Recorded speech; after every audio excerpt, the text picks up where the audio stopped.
ഇന്നലത്തെ വാർത്തയുടെ ഏറ്റവും തുടർച്ച നമ്മൾ പ്രതീക്ഷിക്കുന്നത് ഈ ആത്മകഥാ വിവാദത്തിൽ തന്നെയാണ്. ഇ പി ജയരാജൻ നൽകിയ പരാതിയിൽ പോലീസ് കേസെടുക്കുക സർക്കാർ നിലപാട് അറിഞ്ഞ ശേഷമാകും. കഴിഞ്ഞ ദിവസം ഡിജിപിക്ക് ജയരാജന്റെ പരാതി ലഭിച്ചെങ്കിലും കേസെടുത്തിട്ടില്ല. DC ബുക്സിന്റേതായാണ് ആത്മകഥയിലെ ഭാഗങ്ങൾ പുറത്തുവന്നത്. എന്നാൽ പരാതിയിൽ DC ബുക്സിനെ കുറിച്ച് പരാമർശിച്ചിട്ടില്ല. സംഭവത്തിന് പിന്നിൽ ഗൂഢാലോചന എന്നാണ് ജയരാജന്റെ വാദം.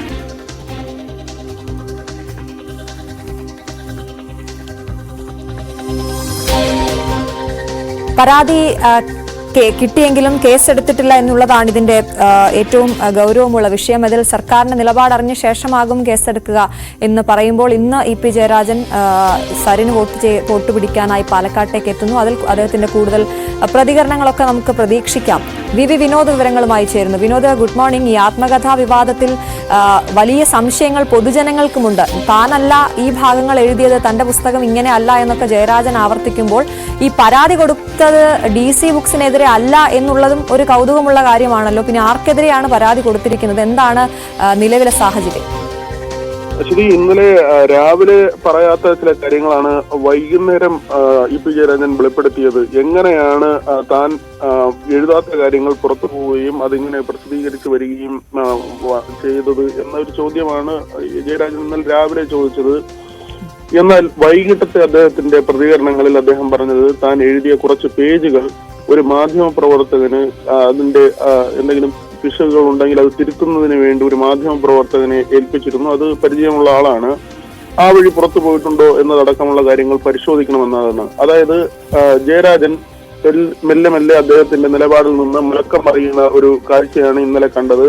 രാവിലെ അതിശക്തമായി നിന്ന ജയരാജൻ തനിക്ക് ഇതേക്കുറിച്ച് അറിയില്ല, എങ്ങനെയാണ് പോയതെന്ന് അറിയില്ല, ഇപ്പോഴും തന്റെ വീട്ടിനുള്ളിലാണ് താൻ എഴുതുന്ന ആത്മകഥ ഇരിക്കുന്നത്, ഇപ്പോഴും എഴുതിക്കൊണ്ടിരിക്കുന്നു എന്ന് പറയുന്ന ജയരാജൻ വൈകുന്നേരം ഈ കുറെ പേജുകൾ ഒരാൾക്ക് കൈമാറിയിരുന്നു എന്ന കാര്യം വെളിപ്പെടുത്തുന്നു. മാത്രമല്ല, DGPക്ക് ഇമെയിലായി നൽകിയ പരാതിയിൽ DC ബുക്സ് എന്നൊരു പ്രയോഗം പോലുമില്ല.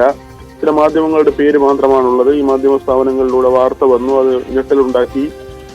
ഇതിനു പിന്നിൽ ഗൂഢാലോചനയുണ്ട്, ഇതേക്കുറിച്ച് അന്വേഷിക്കണം. അപ്പൊ അതുപോലെ ജയരാജൻ എടുക്കുന്ന ഒരു നിലപാട് ആ നിലയ്ക്ക് തന്നെയാണ് ഇത് കാണേണ്ടത്. എന്നാൽ ഇത് വിവാദമായതോടെ DC ബുക്സിന്റെ പേര് പറയാതെ പരാതി നൽകി എന്ന കാര്യങ്ങൾ പുറത്തു വന്നതോടെ അദ്ദേഹം വക്കീൽ നോട്ടീസ് DC ബുക്സിന് അയച്ചിട്ടുണ്ട്. ഇത് നിർവ്യാജം അത് ഏറ്റുപറഞ്ഞ് ഇത് പിൻവലിക്കണം, കാര്യങ്ങൾ തുറന്നു പറയണം എന്ന കാര്യമാണ് DC ബുക്സിന് വക്കീൽ നോട്ടീസായി അയച്ചിട്ടുള്ളത്.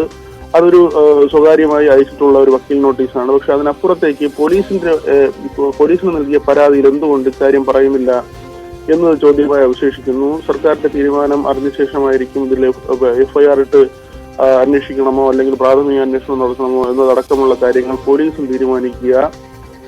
ഇന്നിപ്പോൾ സരിന് വേണ്ടി ജയരാജനെ പ്രചരണത്തിന് എത്തുന്നുണ്ട്. സ്വാഭാവികമായും ആളുകൾക്കിടയിൽ വലിയ ആശയക്കുഴപ്പമുണ്ട്.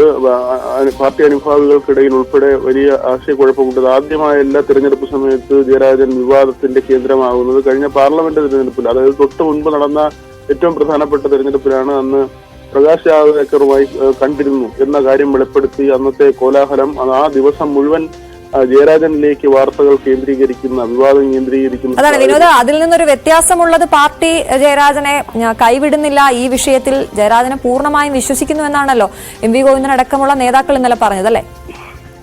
ജയരാജനെ കൈവിട്ടുകൊണ്ടുള്ള ഒരു കാര്യം, അല്ലെങ്കിൽ അവിടെയും ക്ലാരിറ്റി വരുത്തേണ്ടത് ജയരാജനാണ്. എങ്ങനെയാണ് രണ്ട് സ്ഥാപനങ്ങളുമായി പ്രസിദ്ധീകരണത്തിന് കരാർ ഏർപ്പെടുന്നതുമായി ബന്ധപ്പെട്ട ചർച്ചകൾ നടത്തിയിരുന്നു. പക്ഷെ ഇത് പുറത്തുപോയത് അറിയില്ല എന്ന് പറയുന്ന ജയരാജൻ വൈകിട്ട് ചില പേജുകൾ, 100 പേജുകൾ താനിങ്ങനെ മറ്റൊരാൾക്ക് നൽകിയിരുന്നു എന്ന് പറയുന്ന നിലയിലേക്ക് പോകുന്നു. പാർട്ടി സ്വാഭാവികമായും ഈ ഘട്ടത്തിൽ ജയരാജനെ തള്ളിക്കൊണ്ടുള്ള നിലയിലേക്ക് പോയാൽ അത് വലിയ വിവാദത്തിലേക്കും ചർച്ചകൾ പൂർണ്ണമായും ആ നിലയ്ക്ക് മാറുകയും ചെയ്യും. പക്ഷെ നമുക്കറിയാം, ബന്ധു നിയമനവുമായി ബന്ധപ്പെട്ട് 1ാം പിണറായി സർക്കാരിന്റെ സമയത്ത് മന്ത്രിസ്ഥാനം നഷ്ടപ്പെട്ട ജയരാജൻ, പ്രകാശ് ജാവദേക്കറുമായുള്ള കൂടിക്കാഴ്ചയെ തുടർന്ന് ഇടതുമുന്നണി കൺവീനർ സ്ഥാനം നഷ്ടമായ ജയരാജൻ, ഇങ്ങനെ ജയരാജൻ പലപ്പോഴും വിവാദങ്ങളിൽ പെടുമ്പോൾ ആദ്യം അദ്ദേഹം സ്വയം ന്യായീകരിക്കാൻ ശ്രമിക്കുകയും പിന്നീട് അദ്ദേഹത്തിന് സ്ഥാനങ്ങൾ നഷ്ടമാവുകയും ചെയ്യുന്ന ഒരു സാഹചര്യമാണ്. ഏറ്റവും ഒടുവിൽ ഈ പ്രകാശ് ജാവദേക്കറുമായുള്ള കൂടിക്കാഴ്ച, അതേക്കുറിച്ചുള്ള അദ്ദേഹത്തിന്റെ വിശദീകരണം, തന്റെ മകന്റെ കുഞ്ഞിന്റെ പിറന്നാളിന് ബെല്ലാൽ നന്ദകുമാറിനൊപ്പം ഒരാൾ വീട്ടിലേക്ക് കയറി വരികയാണ്, മകന്റെ വീട്ടിലേക്ക് എത്തുകയാണ്. അപ്പോൾ തനിക്ക് ആദ്യം ആളിനെ മനസ്സിലാകുന്നില്ല. BJP നേതാവാണെന്ന് മനസ്സിലാകുമ്പോൾ അദ്ദേഹം വീട്ടിൽ വന്ന ഒരാളാണ്, നിങ്ങൾ ഇരിക്കൂ എന്ന് പറഞ്ഞ് ഞാൻ പുറത്തേക്ക് പോയി എന്നൊരു വിശദീകരണമാണ്. വളരെ ലാഘവത്തോടെ അല്ലെങ്കിൽ ഒന്നും ഉണ്ടായിട്ടില്ല എന്ന രീതിയിലായിരുന്നു ജയരാജന്റെ വിശദീകരണം. പക്ഷെ പിന്നെ എന്തുണ്ടായി എന്നത് കേരളം കണ്ടതാണ്. കേന്ദ്ര കമ്മിറ്റി അംഗമായ ജയരാജന്റെ ഈ കൂടിക്കാഴ്ചയെ കുറിച്ച് അദ്ദേഹം ഉൾപ്പെട്ട ഘടകത്തിൽ പോലും ചർച്ച ചെയ്യാതെ സംസ്ഥാന സെക്രട്ടേറിയറ്റ് വിശദമായി ചർച്ച ചെയ്ത് അദ്ദേഹത്തെ ഇടതുമുന്നണി കൺവീനർ സ്ഥാനത്ത് നിന്ന് അദ്ദേഹത്തെ ഒഴിവാക്കിക്കൊണ്ടുള്ള ഒരു നടപടി വരുന്നതാണ് പിന്നീട് കണ്ടത്. അതായത് ജയരാജൻ എല്ലാം ലാഘവത്തോടെ പറയുമ്പോൾ അങ്ങനെ അല്ല, പിന്നീട് അദ്ദേഹത്തിനെതിരെ നടപടികൾ ഉണ്ടാകുന്നു എന്നതാണ് ഏറ്റവും പ്രധാനപ്പെട്ട കാര്യം.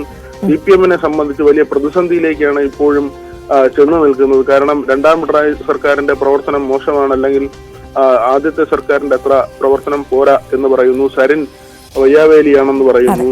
ആ തരത്തിലൊക്കെയുള്ള പരാമർശങ്ങൾ ജയരാജന്റേതായി പുറത്തു വരുമ്പോൾ, അതല്ല എന്ന് ജയരാജൻ പറയുമ്പോൾ, ഈ ഘട്ടത്തിൽ ഇപ്പോൾ പാലക്കാട് ഉപതെരഞ്ഞെടുപ്പ് 20-ന് നടക്കുന്നേ ഉള്ളൂ. ഈ ഘട്ടത്തിൽ കൂടുതൽ വിവാദങ്ങളിലേക്ക് പോകുന്നത് CPM-ന് ഗുണം ചെയ്യില്ല.